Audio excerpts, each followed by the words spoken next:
Thanks. Okay, so Fung. Wendy, thanks so much for your sharing. What's your dream? And that's the question, and a very big question that you asked us, and you try to link it to the audiences, which I like very much at the very start of your speech. Yeah, so especially talking about the questions, I told you I love it.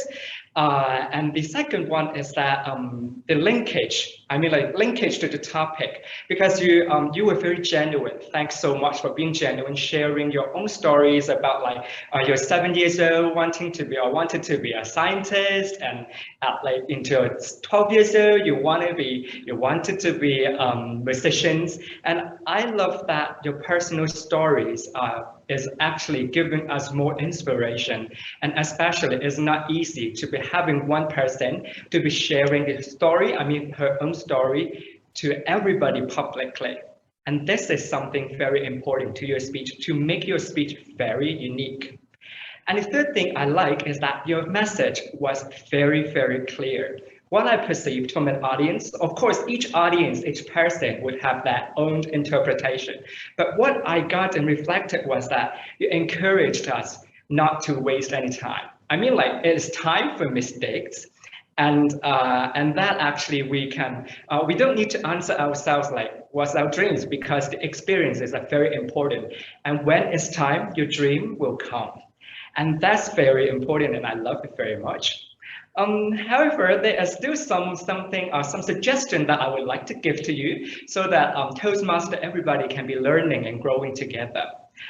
First thing, it would be about your audio and environment that you are trying to conduct your speech. Maybe there's some limitations or some special situations with you, but I noticed that you should probably in a public area, which you need to wear your mask, and then a lot of people are around, which may make the audience may not be able to hear you very well because of the echo sound. And the second one is the more important part, is that it may makes you less comfortable to be sharing your own stories, and especially private stories, in such a public area. So next time, if you can get a better environment, that will make your speech like even much like inspiring or even more comfortable. And the second one is that I noticed that the time that you used were not like up to like around 5 minutes. In fact, there a room of time that you can make good use of, so that you can enrich your own speech. Because you talked about like you were being inspired that you were not persistent enough. But from an audience, I would hope to hear about what's next for you. So you know that you're not persistent enough. So what's next?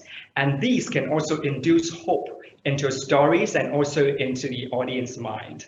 So last but not least, having the last sentence to be an echoing would be great, to be asking the audience about their dreams again, and what is the call for actions, what you would love them to be doing tonight. So thanks so much. Wish your dream come true. Contest chair. Thank you, Kenan. So let's now have 1 minute of silence for the judges to mark their